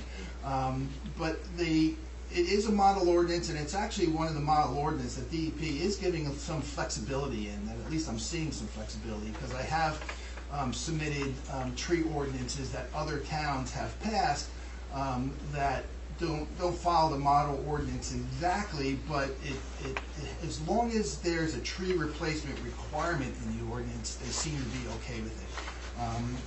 I have Chatham and Denville, the 2 towns that they actually permit trees, and they do that. But Chatham has a 1-to-1 replacement. They have other intricacies in their ordinance, but so that's something that I think we should, you know, just want to get feedback from the council so that I can draft the ordinance and get it to you for further discussion. But I wanted to get that feedback from you first, so we're not, you know, spinning wheels on it. I think we should really appeal the existing ordinance and just introduce a new one. You know, over the 25 years, we've had 2 permits that were issued regarding tree harvesting and such.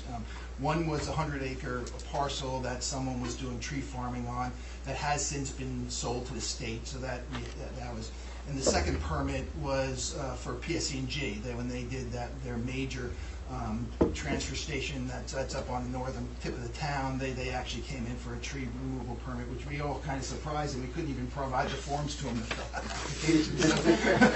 So nevertheless they did it. So you know, the current ordinance really isn't applicable to things that we see in town. There's no one doing tree farming or harvesting and things like that. So it seems like we can just retract that and make the ordinance as simple as possible, and just, it's going to be a self-regulating ordinance, is that you're required to do a tree replacement, but there's a lot of caveats in the ordinance that, you know, if a tree is threatening, and there's a whole definition of a tree, if it's dying or diseased or you know, a threat, that you don't have to do a replacement. So I don't think I'd like to make it as simple as possible. If the council agrees, and I can draft that and let the council have a discussion on it afterwards.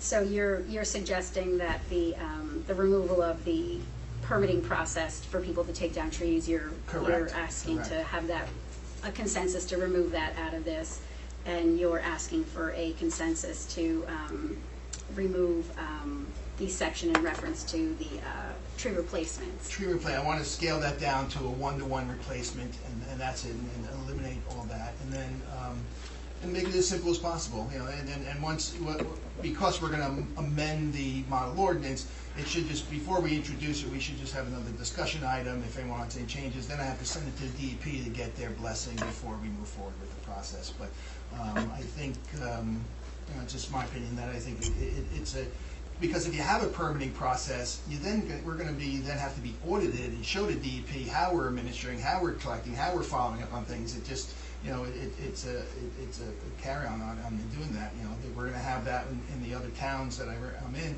where they have permits, you know, we're gonna be audited, because we get audited every year, and they go through our what we're doing and making sure that we're doing what we're required to do, and they're gonna look for permits if that's the process we're gonna do.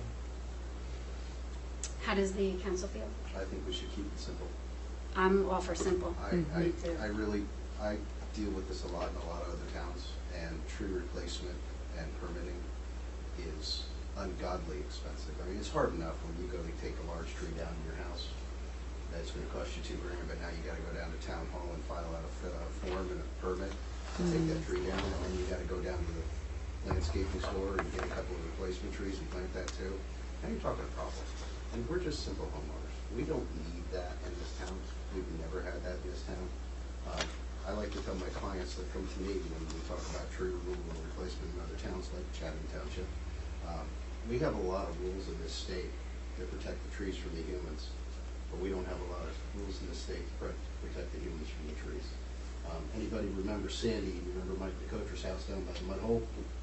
Looked like a dollhouse, didn't it? We have way too many big trees. I didn't say that. I'm not the first person to say that. The people that came to my house when Sandy came and the utility poles and the trees were hanging over my driveway in my garage, they were guys from Tennessee, and they had been taking trees down and putting in utility poles for 9 days when they showed up at my house. They were shell-shocked, tired, they had not got any sleep. And my wife asked them, I said, what's wrong? Why is this taking so long? And the guy said, y'all got way too many big trees. When our trees get this big, we take them down. So I'm all for having a lot of trees, a lot of vegetation, but young vegetation has a long life ahead of it. Big trees sitting by houses, that's a recipe for disaster. I really don't think we should be just protecting the bigger, older trees. I think if somebody wants to take that down, let them. Anyone else? I agree. Brian, do you want to run this by the land use board? Is there, do you see a reason for them to just weigh in on it? I don't think this comes under No. Good. Well, this is great, because other towns, I've had 3 or 4 meetings go in circles, so it's good, yeah, believe it or not, it's been great. John, don't leave that when you're done. I have a question for you when you're done. Okay, sure, absolutely. Have you done, I'm here, if we're so- done with this part, also, you may or may not be aware of this, but also on the agenda tonight is the Witten Park Improvement Project. If you want to just give everybody here just a cursory of what's going on there. Well, can I interject That's okay. though? It just, what's on the agenda tonight is just for the matching grant is what's on for tonight. Nothing Right. else about the other project Okay. technically is, but I don't know if that I was just trying to save you money. I'm just trying to save money. I can tell you now what it's about. If everybody needed, nobody needs to know them. I'm That's cool. okay. Again, you can. I just didn't want to confuse the two, that's all, because one has nothing to do with the other, that's all. But you're more than welcome to answer the question. Sure, Witten Park, no, we received a grant from the Highlands to actually design water quality improvements within the park. Right now, the park is there's a stream in the park, but during heavy rainfall events, it just erodes away, and it really has. It just needs to be stabilized. So, and in fact, there's 3 different outfalls on that into the park. So it really isn't a very controlled environment, because there's just a lot of water flowing everywhere, and it's eroding the park. So we did design improvements that are going to consolidate all of the outfalls into one location, and then it's a series of riprap channels that dissipates the flows it down so that you don't have erosion any further in that structure. And then there's also some walkways and some other features that we just to actually make the park more inviting and just a destination to go and you can go and sit and watch the see the lake and just different features. So it's really just to clean up that area and stabilize the water that's flowing through it. So that was paid through the Highlands. The Lake Hopatcong Commission is now, I think it's the commission, is applying for Foundation is applying for a grant through Fish and Wildlife, who will actually pay for the actual construction. And there's a shared portion of part with that grant, and so they've asked us to do a contribution towards improvements in the watershed. And those improvements, what we're proposing is to do street sweeping, is to maintain the roads and maintain the infrastructure. So it's really putting a dollar amount to the things that we're already doing within the watershed. So we're just getting credit for things that we're doing already. So it shouldn't be a burden for what we're doing. Well, basically, we're just going to look at the time that the DPW spends in that watershed and just document that, and that's going to be our contribution. So that's what they're asking us to do, is just enforce that fact that that's our contribution towards the project. Thanks, John. Sure. Thank you, John. Does anybody else have any questions for John? Okay. You're good. Thank you, John. Good night, John.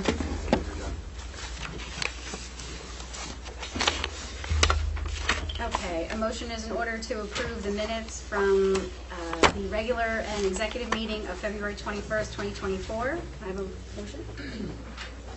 I'll make a motion. I have a question. The executive meeting was our last meeting we had at 2/21? 2/21, yes. Last Wednesday, 2 weeks ago tonight, right? Yeah. Am I right on that? Yeah. Now, we're calling that an executive session to the extent it was that video, went out on video? Oh, no. Oh, no. It wasn't video, no. Okay, I was suddenly I want to get that in my head, okay. No Yeah, problem. just the minutes. Just the minutes. I do have one correction, where there were the appointments for council committees. Rachel Rodriguez was on First Responders. Galati was on Open Space. The Discovery Committee was supposed to be, the Discovery Committee was on there, and that was myself, Rachel Rodriguez, and Gene Ronco, the mayor from Stanhope, and he has not assigned who his second person would be on that committee, and that is along the lines of what we're talking about. We have not brought Byram in with us yet, but we're meeting just so that we can talk about shared services, what we're going through, what's going on. So just that amendment, that's all. Roll call. Mr. Hoppercamp? Yes. Ms. Johnson? That's with the changes, right, that I Yes. had emailed you Right. about? Yes.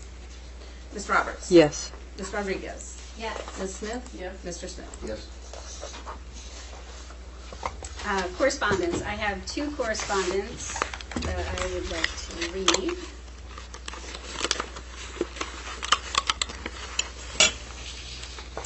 One of them is from Vernon Township Police Department. On February 20th, 2024, you assisted with a large law enforcement operation involving the Vernon Township Police Department, Sussex County Prosecutor's Office, ASPCA, and Vernon Township Animal Control. The operation involved a search warrant and criminal charges regarding an animal cruelty case.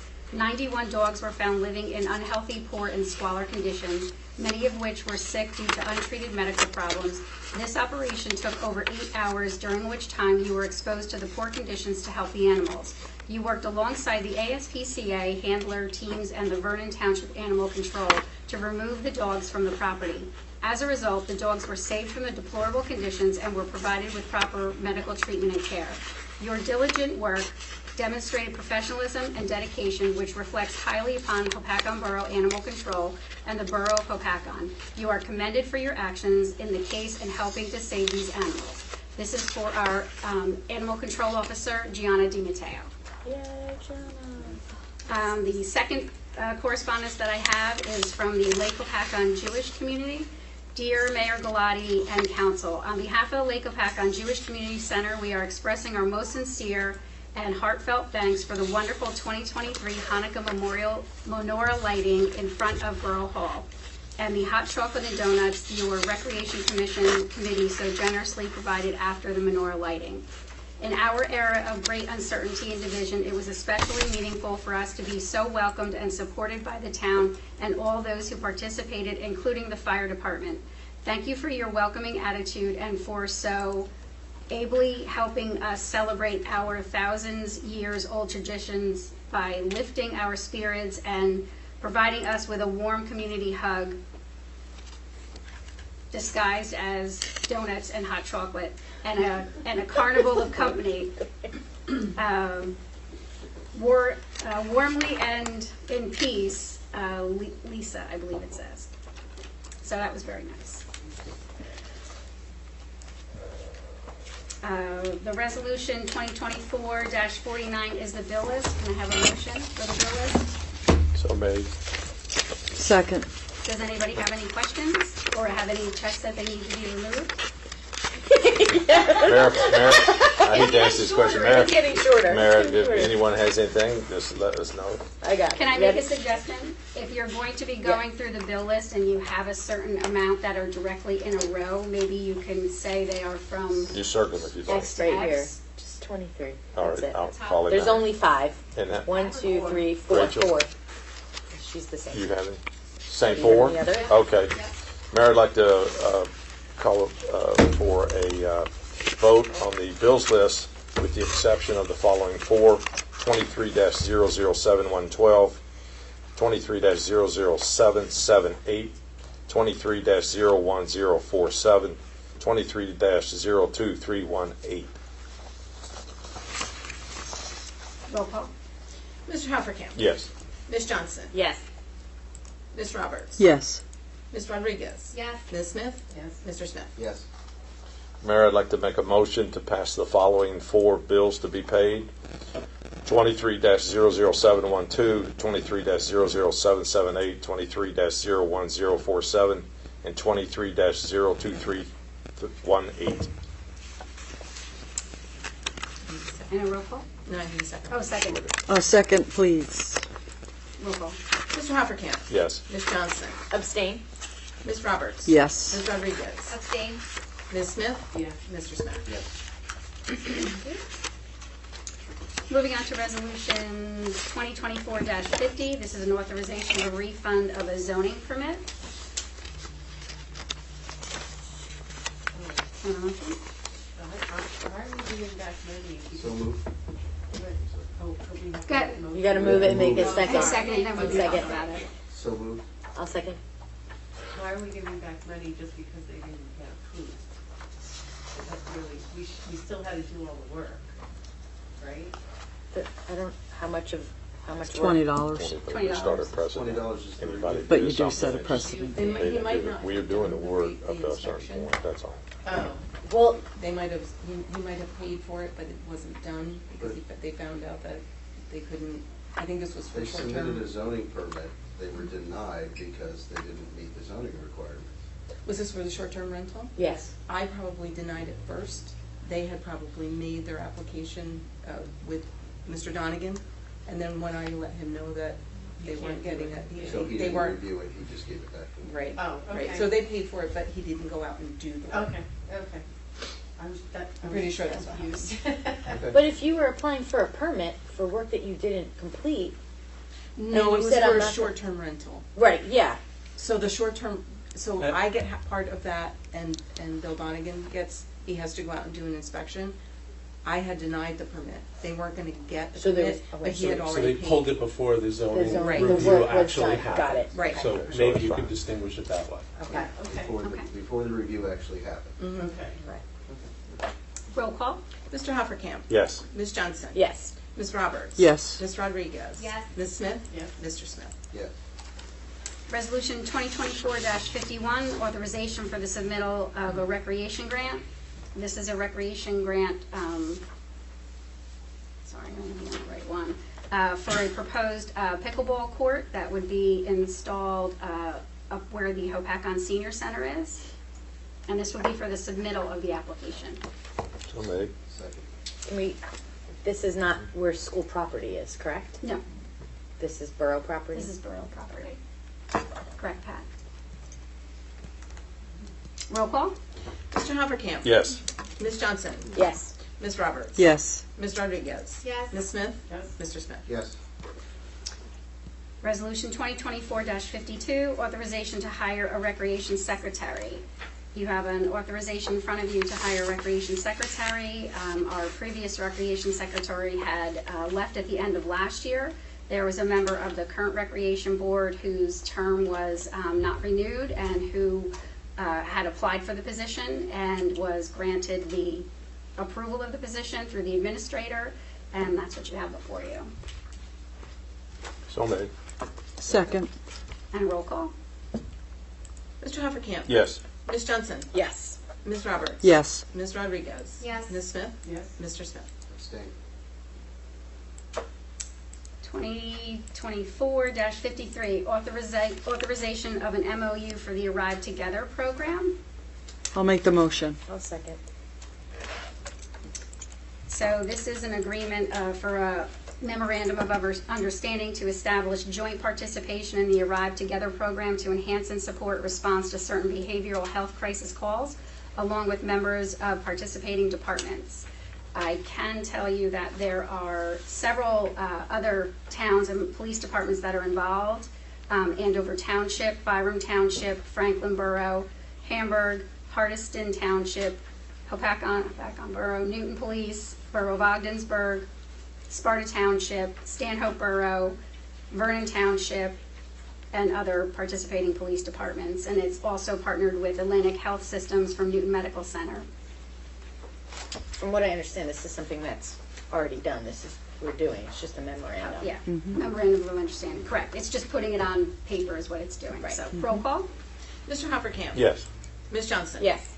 Ms. Roberts? Yes. Ms. Rodriguez? Yes. Ms. Smith? Yes. Mr. Smith? Yes. Okay.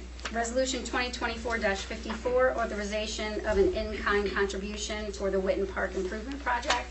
So moved. Second. I did not see Colleen here. I thought she might be coming. Our engineer, John Rushke, was kind enough to explain the in-kind match, the dollar-for-dollar match, so that we can enter into this agreement with the Lake Hopatcon Foundation. Roll call. Mr. Hoppercamp? Yes. Ms. Johnson? Yes. Ms. Roberts? Yes. Ms. Rodriguez? Yes. Ms. Smith? Yes. Mr. Smith? Yes. Okay, this is an introduction of ordinances. 4-2024. This is an ordinance of the Borough of Hopatcon County. So this one is for the amendment to the, for planning. This is modifying what we currently have in our ordinances, where it stated that the council members were responsible for the Class 4 appointments to the Land Use Board, and the state statute supersedes that. This basically is housekeeping, and it's correcting it in the ordinances so that moving forward, it's not, there's no confusion because the state statute supersedes what the ordinance says. We're going to have quite a few of these because I've asked John every time we stumble upon these things at meetings to come back so that we can keep correcting the ordinances so that moving forward, 10 years from now, 20 years from now, somebody isn't going through, what we go through. We're the pioneers. So. Can I have a motion? I'll make a motion. I'll second. Roll call. Mr. Hoppercamp? Yes. Ms. Johnson? Yes. Ms. Roberts? Yes. Ms. Rodriguez? Yes. Ms. Smith? Yes. Mr. Smith? Yes.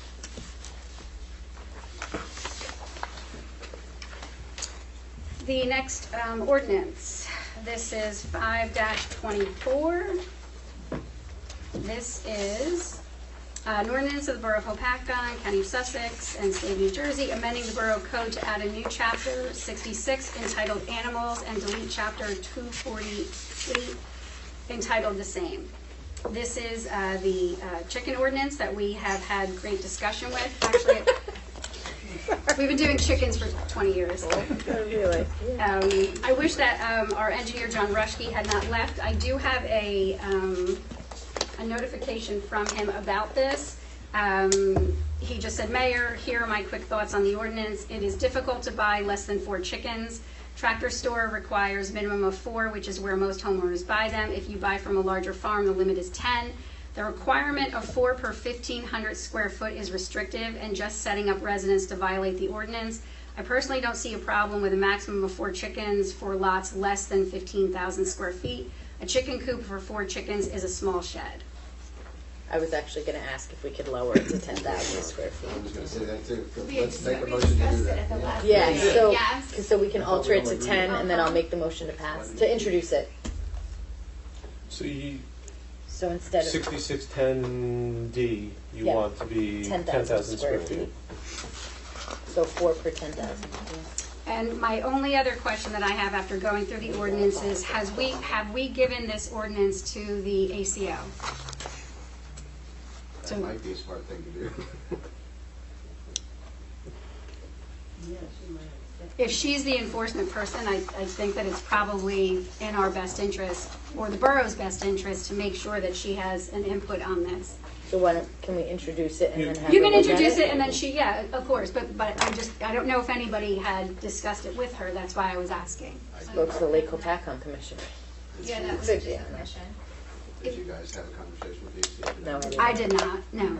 Okay, We should, I will. We definitely should. Okay, so I unless will. we're gonna hire a chicken inspector. The issue is that, there's chickens in the borough, so they're already here. Would it be an inconvenience to not just list 10,000 square feet, but what that is as an acreage, like the .229? Just leave it at Or that. slash. I think the What square about a footage is slash? probably more, The square footage is what you use in your zoning ordinance. You talk to- But for the normal, I'm just trying to make it convenient for residents reading it. Not everybody knows 10,000 square feet is such. But they can do the math out, that's fine. If I made a point on that. Oh, go ahead, Typically in land please. use, Mm-hmm. because I am a surveyor, if you're talking about less than an acre of land, Mhm. a lot of the times you put the square footage, because it's a little bit more accurate than saying 0.6 acres. Right. Mhm. It's common practice that if you're less than 1 acre, you do. We just list the don't, we don't square. always have square lots in Hopatcon, but if it's Yeah. 100 by 100, the math is pretty easy, right? Okay. so we have a motion and a second, so, so we need a motion. Your phone is, I make a motion. Second? Second. Yeah, and your, Mr. Hoppercamp, your motion was as the suggested amendment to 6610D. That's correct. And a roll call? Mr. Hoppercamp? Yes. Ms. Johnson? Yes. Ms. Roberts? Yes. Ms. Rodriguez? Ms. Smith? Yes. Mr. Smith? Yes. Moving on. This is ordinance 2-2024. This is a final hearing.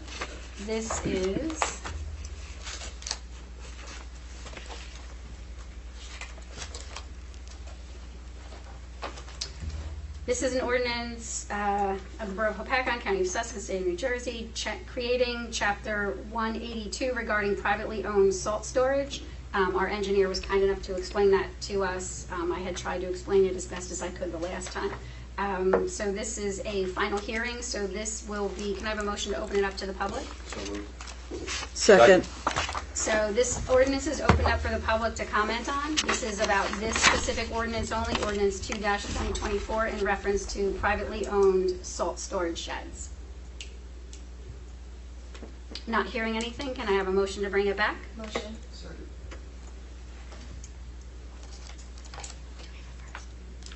Now we need another motion for the ordinance. Make a motion to pass it. I'll second. Vote. And roll call? Mr. Hoppercamp? Yes. Ms. Johnson? Yes. Ms. Roberts? Yes. Ms. Rodriguez? Yes. Ms. Smith? Yes. Mr. Smith? Yes. Okay. Ordinance 3-2024, parking on certain streets. This is a final hearing. An ordinance of the Borough of Hopatcon of County of Sussex, State of New Jersey, regarding parking on certain streets. The name of the street is Skytop. The side is both. The location is from its intersection with Pitney Road in an easterly direction to its terminus at the shoreline of Lake Hopatcon. And I just have one correction. At the top of the ordinance, it says 3-2023. It should say 3-2024. So if somebody wants to make a motion Motion. with that. Public. I'm sorry, Go to open to the public, public. go to Sorry, public. motion open to the public. Yes. So we're open to the public on this ordinance and this ordinance alone. Would anybody from Northwood like to comment on this ordinance? Very happy to pass. And no. throw pens over there. Other than Northwood is very happy that this is happening, are there any other comments from the public? Motion to bring it back? So made. Okay, and then we need a motion to adopt. Roll call? Mr. Hoppercamp? Yes. Ms. Johnson? Yes. Ms. Roberts? Yes. Ms. Rodriguez? Ms. Smith? And Mr. Smith? Okay. We don't have anything on here for old business. Does anybody have old business? Okay, moving on to new business. We did the discussion of stormwater and tree ordinances. New business is the approval of the tax collector's report for January 2024.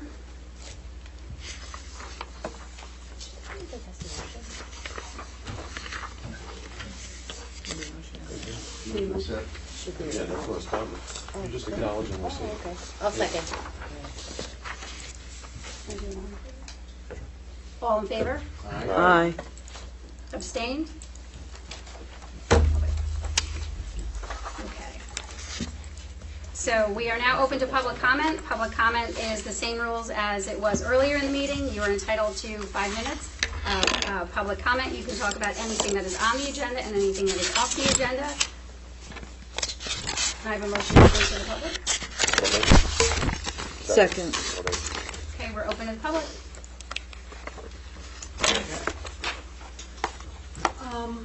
When are the tax bills going out this year? The tax bills for the August, Property. the property taxes, Yeah. because the cards just went out. The cards just went out, and the tax bills for February and May, we still have. So the new one won't come out until the state, I believe, settles theirs in for the August ones. August. It's normally in August. Can I have a name, please, your name? Cordy. Tierno. T-I-E-R-N. That's it. Anyone else? Which is, thank you. Northwood says thank you. Motion to bring it back? Okay, mayor's comments. So I will say the lake leap was fabulous. I did not jump like Rachel did, but I was there with blue lips and chattering teeth, so I have no idea how she got into the water, because I certainly could not do that. But it was a very, very wonderful experience, and we are talking about getting a team together for Hopakon for next year, just so everybody is aware.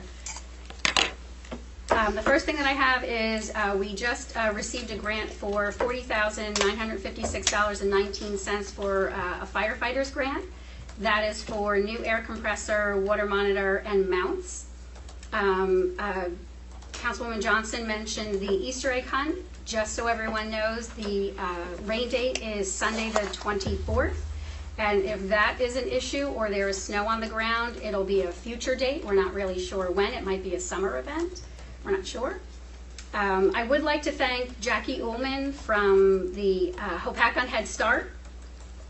She had invited me to read to the students at the school today for Read Across America. It was a nice event today. I read 2 books to them, and then we actually sang songs, and they were all really adorable. They all talked about chickens, but we didn't have a chicken in any of the stories, so I just thought that that was very comical. Now they can have 4. The Veterans Cruise. I do have a flyer for the Veterans Cruise that will end up on our website and end up on our Facebook page. The Veterans Cruise, as some of you know, is open to veterans. The contact person at the borough is myself. It is my email address for here at the borough. There are only 25 veterans from Hopakon that are allowed on the Miss Lotta cruise. The other 25 will be represented from Jefferson. And what we're doing is we're taking names of everyone that's interested in being on the cruise, and we're actually going to do a lottery system, and we're going to poll for people. So if anybody is interested, please just reach out for me. It is June 29th. It is from 9 a.m. till 11 a.m. and we actually also, the public does the gathering outside of the River Styx Bridge I do have a call in to the Beacon because we'd like to maybe set something up with them also and Patrick, so that something else can happen other than just standing on the bridge waiting for Ms. Lotta to come through, so that the public will have something else going on the other side. But we will keep you informed of that as it comes along. The next thing that I'm going to mention is something new, completely new. So this is attention all creatives and visionaries who are residents past and present of Hopatcong Borough. I would like to invite you to leave your mark on our community by designing the official flag of our beloved borough. Here is your chance to showcase your talent and contribute to a symbol that will fly high and proud for generations to come. This flag design contest is open to all Hopatcong residents, children, adults. There is a cutoff date for Monday, April 15th at 4 p.m. There are design guidelines, which I don't necessarily have to go over, but there is a application form that has to get filled out. We will be putting this onto our website and onto our Facebook page. I will be going to different groups. I hope you'll all share this with anybody that you can think of. And what we're also going to do is, I don't know if you all noticed, the calendar is out. So with the calendar being out, there is a new parade that we added, which is June 15th, which is Flag Day. It's going to be a Flag Day parade. And we're going to partner with the Lake Hopatcong Elks Lodge. The founder of the Flag Day is actually an Elks member. And in having a conversation with them recently, we just came up with this collaboration, because I was saying how Hopatcong does not have its own designated flag. We have the state of New Jersey flag and we have the American flag, but we do not have a Hopatcong flag. So we're going to partnership with them, and we're going to do a Flag Day parade. And at this parade, we're actually going to memorialize the winner of the contest for Hopatcong's flag. Yeah. So anybody that has questions can always email me. And again, we'll get all of this information out to everybody as quickly as we can. And that might be all that I have. So, do you want to take a 5-minute recess before we go into budget? Yeah. Okay, motion to do a 5-minute recess before we go back into budget? Second. All in favor? Thank you.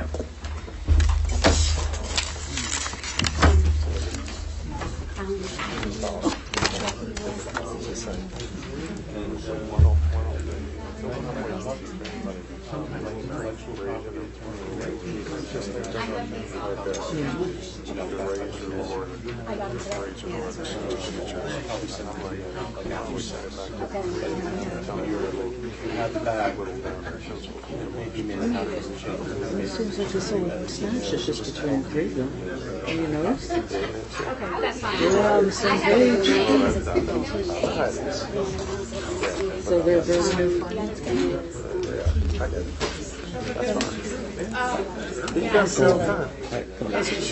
Bye-bye. I have my food. All right, you're making my lasagna for my trip? I'm going in. Set too long. That's why I just put up. Fred, how you doing? All good.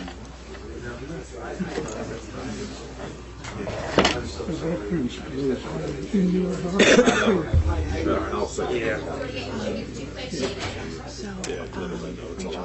Really don't matter when you get down. No early bird gets the worm on this one. So I just, that's a new one.